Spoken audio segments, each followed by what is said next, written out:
जय हिंद, वंदे मातरम। साथियों, स्वागत है आप सभी का सक्सेस वर्ल्ड एमसीक्यू चैनल पर। बिहार पुलिस कांस्टेबल की नई भर्ती के लिए आज के इस वीडियो में प्रैक्टिस सेट नंबर 7 को कवर करेंगे। तो जल्दी से आप सभी लाइव में जुड़ जाइए। सभी को गुड इवनिंग। तो चलिए, फर्स्ट क्वेश्चन आपके सामने है। कोशिका में उपस्थित प्लाज्मा झिल्ली किसकी बनी होती है?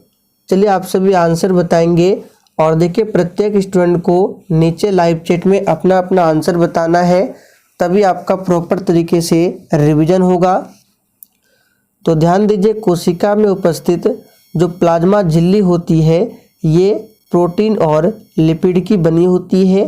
तो सही जवाब है डी ऑप्शन, ए और सी। आगे देखिए, स्वदेशी आंदोलन की शुरुआत किस अधिवेशन के बाद किया गया था? बिल्कुल 1 नंबर का प्रश्न है, आंसर बताएंगे। स्वदेशी आंदोलन की शुरुआत किस अधिवेशन के बाद हुई थी? तो देखिए, आपको याद होगा स्वदेशी आंदोलन 1905 में हुआ था, 7 अगस्त 1905 में। और ये जो आंदोलन है इसकी शुरुआत किस अधिवेशन के बाद होती है? तो बनारस अधिवेशन। यहाँ पर ए ऑप्शन जो ही बच्चे दिए हैं बिल्कुल सही जवाब है, बनारस अधिवेशन। और इस बनारस अधिवेशन की अध्यक्षता किसने किया था? तो गोपाल कृष्ण गोखले ने। आगे देखिए, नाबार्ड कब अस्तित्व में आया? चलिए, आप सभी तीसरे प्रश्न के लिए आंसर बताएंगे। नाबार्ड कब अस्तित्व में आया? तो यहाँ पर तीसरे प्रश्न का आंसर जो ही बच्चे ऑप्शन डी बता रहे हैं बिल्कुल सही जवाब है, 1982 में नाबार्ड अस्तित्व में आया। शांत घाटी अवस्थित है। चलिए, आप सभी चौथे प्रश्न के लिए आंसर बताएंगे। शांत घाटी यानी कि साइलेंट वैली कहाँ पर स्थित है? तो बिल्कुल सही आंसर दिए हैं, केरल राज्य में स्थित है शांत घाटी। और एक पूछा जाता है सिलिकॉन वैली, तो सिलिकॉन वैली कहा जाता है कर्नाटक की राजधानी बेंगलुरु को। और फूलों की घाटी पूछे तो उत्तराखंड। ग्रीन हाउस गैसों की संकल्पना किसने किया था? चलिए, आप सभी 5 के लिए आंसर बताएंगे। ग्रीन हाउस गैसों की संकल्पना किसने किया था? तो यहाँ पर 5वें प्रश्न का आंसर जो ये बच्चे ऑप्शन सी बता रहे हैं बिल्कुल सही जवाब है, जोसेफ फोरियर ने ग्रीन हाउस गैसों की संकल्पना की थी। आगे देखिए, निम्नलिखित में से किस अधिवेशन द्वारा भारत के गवर्नर जनरल को अध्यादेश जारी करने की शक्ति प्रदान की गई? चलिए, आप सभी 6 के लिए आंसर बताएंगे। किस अधिनियम द्वारा भारत के गवर्नर जनरल को अध्यादेश जारी करने की शक्ति प्रदान किया गया? तो याद रखिएगा, भारतीय परिषद अधिनियम 1861 के तहत। यहाँ पर बी ऑप्शन आपका सही जवाब है। और अभी जो अध्यादेश जारी किया जाता है राष्ट्रपति के द्वारा अनुच्छेद 123 के अंतर्गत, और राज्यों में जो राज्यपाल अध्यादेश जारी करते हैं अनुच्छेद 213 के अंतर्गत। दोनों को ध्यान रखना है। रेगुलेटिंग एक्ट कब पारित किया गया? चलिए, 7 के लिए आप सभी आंसर बताएंगे। रेगुलेटिंग एक्ट कब पारित किया गया? तो यहाँ पर 7वें प्रश्न का आंसर क्या हो जाएगा? 1773। 1773 में रेगुलेटिंग एक्ट को पारित किया गया, ध्यान रखेंगे। मिंटो मार्ले सुधार का उद्देश्य क्या था? चलिए, 8 के लिए आंसर बताइए। मिंटो मार्ले सुधार का उद्देश्य क्या था? तो यहाँ पर आंसर क्या हो जाएगा 8वें प्रश्न का? ऑप्शन ए, पृथक निर्वाचन प्रणाली। ये मिंटो मार्ले सुधार का उद्देश्य था, पृथक निर्वाचन प्रणाली। मार्ले मिंटो सुधार बिल किस वर्ष में पारित किया गया? चलिए, 9 के लिए आप सभी फटाफट से आंसर बताएंगे। मार्ले मिंटो सुधार बिल किस वर्ष में पारित किया गया? तो बिल्कुल सही आंसर दिए हैं, वर्ष 1909 में मार्ले मिंटो सुधार बिल पारित किया गया, ध्यान रखेंगे। 1905 में क्या हुआ था, बंगाल का विभाजन हुआ था लॉर्ड कर्जन के समय में। 1920 में क्या हुआ था, तो असहयोग आंदोलन की शुरुआत होती है 1920 में। और 1911 में क्या हुआ था, तो भारत की राजधानी जो है उसको स्थानांतरित करने की घोषणा की गई थी। कहाँ से, कलकत्ता से दिल्ली। कब, तो 1911 में, लेकिन स्थानांतरित किया गया था 1912 में, ध्यान रखेंगे। 1909 के इंडियन काउंसिल एक्ट में किस बात की व्यवस्था की गई थी। चलिए 10 के लिए आंसर बताएंगे। 1909 के इंडियन काउंसिल एक्ट में किस बात की व्यवस्था की गई थी, तो याद रखिएगा सही जवाब है सांप्रदायिक प्रतिनिधित्व की। यहाँ पर बी ऑप्शन जो ही बच्चे बता रहे हैं बिल्कुल सही जवाब है। 1946 का कैबिनेट मिशन 3 मंत्रियों से गठित था, तो आपको बताना है इसमें से कौन इसका सदस्य नहीं था। चलिए आंसर बताएंगे फटाफट से।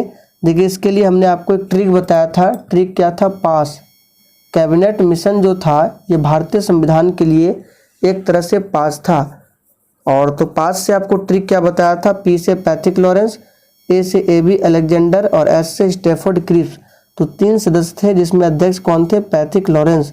यहाँ पर आंसर क्या हो जाएगा, लॉर्ड एमरी, ये सदस्य नहीं थे। कैबिनेट मिशन योजना के विषय में कौन सा सही नहीं है, बिल्कुल 1 नंबर का प्रश्न है। ध्यानपूर्वक सभी ऑप्शन को पढ़िए। और देखिए आप सभी को डेली क्लास अटेंड करना है। क्लास का टाइमिंग है डेली रात 8 बजे से। तो यहाँ पर इस प्रश्न का आंसर क्या हो जाएगा, अगर आप लोग ऑप्शन को ध्यानपूर्वक देखेंगे तो पाकिस्तान की स्वीकृति ये सही नहीं है, क्योंकि पाकिस्तान की जो मांग की गई थी किस योजना के तहत, तो लॉर्ड माउंटबेटन योजना, ना कि कैबिनेट मिशन योजना। भारत का संविधान लागू होने तक स्वतंत्रता के पश्चात इसका शासन किसके अंतर्गत चलाया गया था। चलिए आंसर बताएंगे। भारत का संविधान लागू होने तक स्वतंत्रता के पश्चात जो भारत का शासन है किसके अंतर्गत चलाया गया, तो याद रखिएगा 1935 के भारत सरकार अधिनियम के अनुसार। आगे देखिए, भारतीयों को वर्ष 1947 में सार्वभौम सत्ता सौंपने की योजना निम्न में से किस नाम से जानी गई।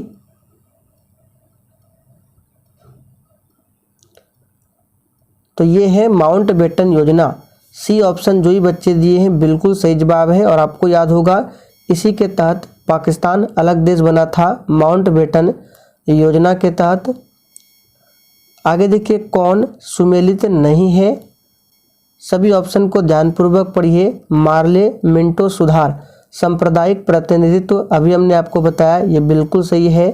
भारतीय सरकार अधिनियम 1935 स्वशासन, ये भी सही है। कैबिनेट मिशन संविधान सभा का गठन, ये भी सही है। कैबिनेट मिशन के तहत ही संविधान सभा का गठन हुआ था। साइमन कमीशन के तहत भारत का विभाजन नहीं हुआ था, क्योंकि भारत का विभाजन हुआ था लॉर्ड माउंटबेटन योजना के तहत, ना कि साइमन कमीशन के तहत। तो डी ऑप्शन जो है ये सुमेलित नहीं है।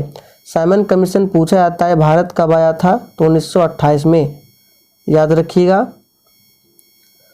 उस शासक का नाम क्या है जिसने विजय स्तंभ का निर्माण कराया था। चलिए 16 के लिए आंसर बताएंगे। तो उस शासक का नाम क्या है जिसने विजय स्तंभ का निर्माण कराया था, सही जवाब है राणा कुंभा। बी ऑप्शन जो ही बच्चे दिए हैं बिल्कुल सही जवाब है राणा कुंभा। पृथ्वीराज रासो निम्नलिखित में से किसने लिखा था। चलिए 17 के लिए आंसर बताएंगे। तो बहुत ही सिंपल है, पृथ्वीराज रासो को किसने लिखा था, तो चंद्रबरदाई ने। यहाँ पर ए ऑप्शन जो ही बच्चे दिए हैं बिल्कुल सही जवाब है। हर्षचरित पूछता है ये किसके द्वारा रचित है, तो ये बाणभट्ट के द्वारा लिखा गया है। और गीत गोविंद पूछता है तो ये जयदेव के द्वारा है। दिलवाड़ा मंदिर कहाँ पर स्थित है। चलिए 18 के लिए आंसर बताएंगे। और जिसने अभी तक सेशन को लाइक नहीं किया है तो फटाफट से आप सभी सेशन को लाइक करें। तो दिलवाड़ा मंदिर कहाँ पर स्थित है? यहाँ पर सही आंसर हो जाएगा डी ऑप्शन, आबू पर्वत पर स्थित है दिलवाड़ा मंदिर, ध्यान रखेंगे। और देखिए ऑप्शन सी में है पारसनाथ। तो ये जो है छोटा नागपुर पठार की सबसे ऊंची चोटी है पारसनाथ। मिल्खा सिंह को और किस नाम से जाना जाता है? चलिए 19 के लिए आंसर बताएंगे। और दोस्तों बिहार पुलिस एग्जाम के लिए टॉपिक वाइज क्लास स्टार्ट किया गया है, जिसमें हम लोग सबसे पहले एंशिएंट हिस्ट्री के सभी टॉपिक को एक एक करके डिटेल में पढ़ेंगे। तो कल आपका एक क्लास हुआ है एंशिएंट हिस्ट्री में प्राचीन भारतीय इतिहास के स्रोत। तो अगर आप लोगों ने नहीं देखा है तो ज़रूर जाकर देख लीजिए, उसका लिंक आपको यहाँ ऊपर शो हो रहा होगा, आप लोग क्लिक करके देख सकते हैं, या फिर प्लेलिस्ट बना दिया गया है, आप लोग प्लेलिस्ट भी चेक कर सकते हैं। तो मिल्खा सिंह को और किस नाम से जाना जाता है? तो द फ्लाइंग सिख के नाम से जाना जाता है। कार्य का मात्रक क्या है? सबसे आसान प्रश्न, आंसर बताइए। वाट किसका होता है? शक्ति का होता है। न्यूटन ये बल का है। और जूल किसका है? तो ये कार्य का मात्रक है। तो आंसर क्या हो जाएगा? D option, joule. एक्सरे का आविष्कार किसने किया था?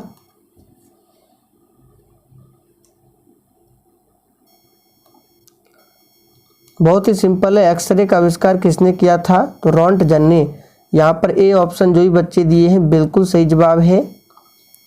किस तत्व के रासायनिक गुण, यहाँ पे किसी होगा, किसी तत्व के रासायनिक गुण निम्न में से कौन तय करता है? चलिए 22 के लिए आप सभी आंसर बताएंगे। किसी तत्व का जो रासायनिक गुण है ये कौन तय करेगा? तो याद रखिएगा इलेक्ट्रॉन की संख्या। यहाँ पर बी ऑप्शन आपका सही जवाब है, इलेक्ट्रॉन की संख्या। इलेक्ट्रॉन की खोज किसने किया था? जे थॉमसन ने। प्रोटॉन की खोज किसने किया था? गोल्डस्टीन ने। लेकिन प्रोटॉन का नामकरण किसने किया था? तो रदरफोर्ड ने। न्यूट्रॉन की खोज किसने की थी? तो जेम्स चैडविक ने। प्राकृतिक रबड़ किसका बहुलक है? और देखिए इस प्रैक्टिस सेट में आपके जितने भी प्रश्न सही होंगे आपको सेशन के लास्ट में कमेंट करके अपना अपना स्कोर जरूर बताना है। मैं सभी के स्कोर को चेक करूंगा। तो प्राकृतिक रबड़ जो है ये किसका बहुलक होता है? तो आइसोप्रीन का बहुलक है। संघ शासित प्रदेश लक्षद्वीप की भाषा क्या है? चलिए 24 के लिए आंसर कीजिए। संघ शासित प्रदेश लक्षद्वीप की भाषा क्या है? तो याद रखिएगा मलयालम।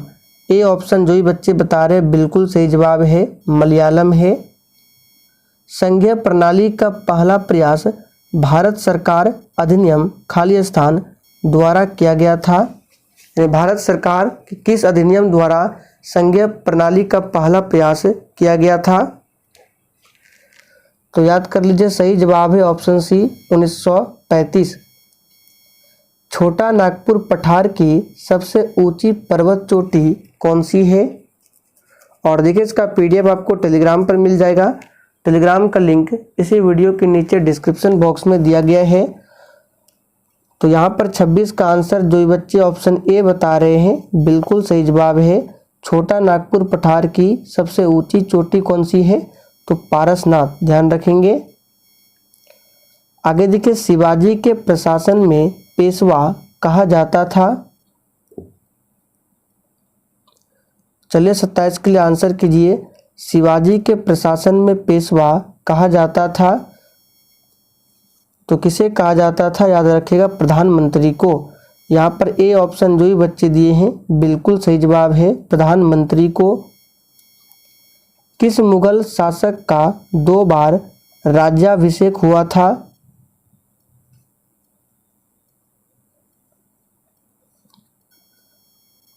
तो किस मुगल शासक का 2 बार राज्याभिषेक हुआ था? सही जवाब यहाँ पे क्या हो जाएगा? औरंगजेब। ए ऑप्शन जो ही बच्चे दिए हैं बिल्कुल सही जवाब है। मुगल वंश की स्थापना किसने किया था? बाबर ने। कब? तो 1526 में, पानीपत के प्रथम युद्ध में। भारत में राष्ट्रीय आय का आकलन सबसे पहले किसने किया था? चलिए आंसर कीजिए, भारत में राष्ट्रीय आय का आकलन सबसे पहले किसने किया था? तो बहुत ही आसान है, दादा भाई नौरोजी ने। ध्यान रखेंगे। और दादा भाई नौरोजी को भारत का वृद्ध पुरुष भी कहा जाता है। सिखों के अंतिम गुरु कौन थे? देखिए सिखों में कुल 10 गुरु हुए हैं, जिसमें से 10वें और अंतिम गुरु कौन है? तो याद रखिएगा, गुरु गोविंद सिंह।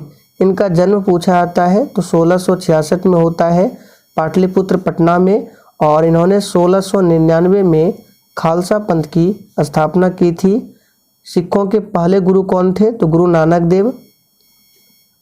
पौधों में फ्लोएम मुख्यतः उत्तरदायी है। चलिए 31 के लिए आंसर कीजिए, पौधों में फ्लोएम ये किसके लिए उत्तरदायी है? तो याद रखिएगा, सही जवाब है आहार वहन के लिए, यानी भोज्य पदार्थ के लिए पौधों में जो फ्लोएम होते हैं उत्तरदायी होते हैं। और जल के लिए पूछे तो जाइलम है। भारत में निर्मित प्रथम कंप्यूटर है। चलिए आंसर बताएंगे फटाफट से। देखिए यहाँ पे क्या है, भारत में निर्मित प्रथम कंप्यूटर सिर्फ बताना है, उसका नाम क्या था? तो सुपर कंप्यूटर नहीं, सिर्फ यहाँ पे आपको बताना है निर्मित प्रथम कंप्यूटर। तो याद रखिएगा सिद्धार्थ। अंतर्राष्ट्रीय विश्व पृथ्वी दिवस कब मनाया जाता है? और यहाँ से एक प्रश्न नोट कर लीजिए, पूछा जाता है कंप्यूटर साक्षरता दिवस, तो 2 दिसंबर को मनाया जाता है। और कंप्यूटर के जनक कौन है? तो चार्ल्स बेबेज। चलिए आंसर बताइए, अंतर्राष्ट्रीय विश्व पृथ्वी दिवस कब मनाया जाता है? तो देखिए विश्व पृथ्वी दिवस जो है ये प्रत्येक वर्ष 22 अप्रैल को मनाया जाता है। 22 मार्च को क्या मनाया जाता है? विश्व जल दिवस मनाया जाता है। और 22 मार्च को ही बिहार दिवस मनाया जाता है। 28 फरवरी को विज्ञान दिवस मनाया जाता है। गर्भाशय में शिशु के विकास की जानकारी हेतु किसका प्रयोग किया जाता है?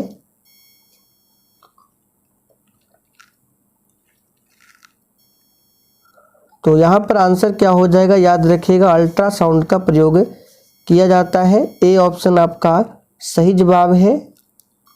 आगे देखिए, रेडियो कार्बन डेटिंग से किसका निर्धारण होता है? तो ध्यान दीजिए, रेडियो कार्बन डेटिंग से जीवाश्म का निर्धारण होता है। ज्ञानपीठ पुरस्कार किस क्षेत्र वालों को दिया जाता है? यानी कि ज्ञानपीठ पुरस्कार जो है ये किस क्षेत्र में दिया जाता है? तो यहाँ पर जो ये बच्चे डी बता रहे हैं बिल्कुल सही जवाब है, साहित्य के क्षेत्र में दिया जाता है। संगीत के क्षेत्र में कौन सा पुरस्कार दिया जाता है? तो याद रखें ग्रैमी अवार्ड, यहाँ पे लिख देते हैं ग्रैमी अवार्ड, ये संगीत के क्षेत्र में दिया जाता है। आप लोग कमेंट करके बताइए, पत्रकारिता के क्षेत्र में कौन सा पुरस्कार दिया जाता है? भारत का राष्ट्रीय गीत जो कि वंदे मातरम है किस ग्रंथ से संकलित है? तो सबसे पहले ध्यान रखना है, वंदे मातरम को किसने लिखा है? तो बंकिम चंद्र चटर्जी ने। और ये किस ग्रंथ से संकलित है? तो आनंद मठ से। मुंडकोपनिषद की बात करें तो सत्यमेव जयते जो है मुंडकोपनिषद से लिया गया है। एलोरा के पहाड़ी मंदिर किसने बनवाया? चलिए 38 के लिए आंसर बताइए। देखिए एलोरा का जो पहाड़ी मंदिर है ये औरंगाबाद महाराष्ट्र में स्थित है। और इसको किसने बनवाया? तो राष्ट्रकूटों ने। देशांतर की संख्या कितनी होती है?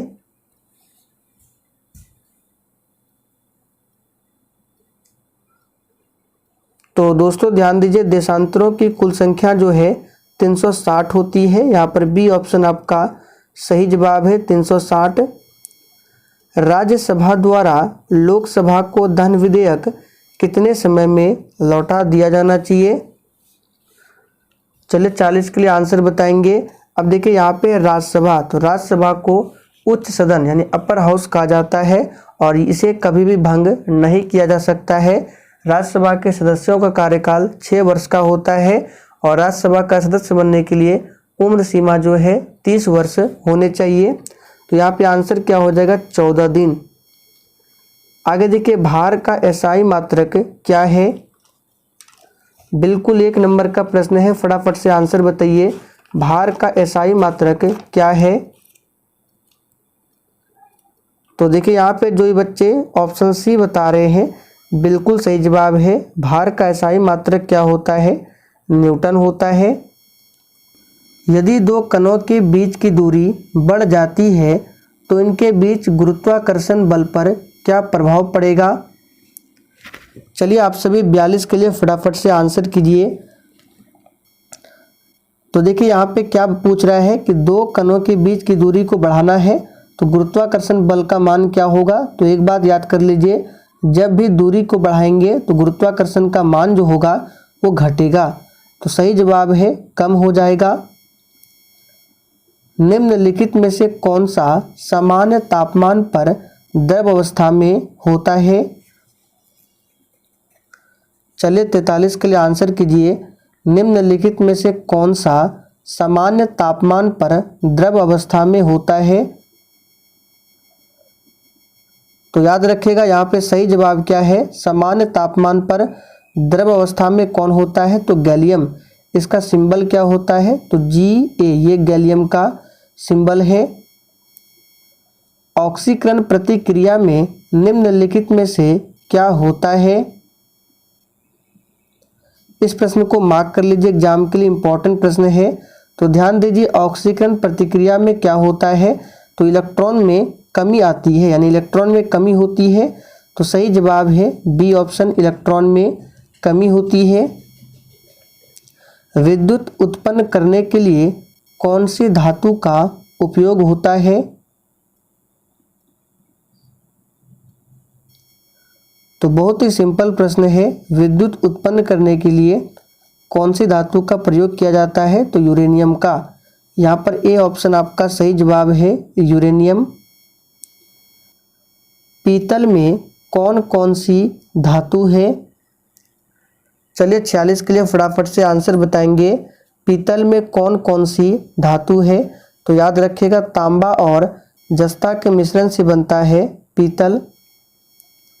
एस्प्रिन कहाँ से मिलती है। तो देखिए एस्प्रिन जो है ये एक पेड़ से प्राप्त किया जाता है। सही जवाब है सी ऑप्शन। मायोग्लोबिन में कौन सी धातु होती है। और देखिए प्रत्येक स्टूडेंट को कमेंट करके अपना अपना स्कोर जरूर बताना है। तो मायोग्लोबिन में कौन सी धातु होती है, याद रखिएगा लोहा। सही जवाब है डी ऑप्शन, लोहा। हाइड्रोजन को जलाने से क्या बनेगा। तो बहुत ही आसान प्रश्न है, हाइड्रोजन को जलाने से क्या बनता है। सही आंसर है ऑप्शन डी, पानी बनता है। आगे देखिए, चुंबकीय सुई किस तरफ संकेत करती है। चलिए 50 के लिए आंसर कीजिए। चुंबकीय सुई किस तरफ संकेत करती है। तो याद रखिएगा हमेशा नॉर्थ की तरफ संकेत करती है चुंबकीय सुई। तो सही जवाब है सी ऑप्शन, उत्तर। तो दोस्तों आज के लिए इतना ही। सेशन पसंद आया हो तो सभी लोग सेशन को लाइक करके और सेशन को अधिक से अधिक दोस्तों के साथ जरूर शेयर करें।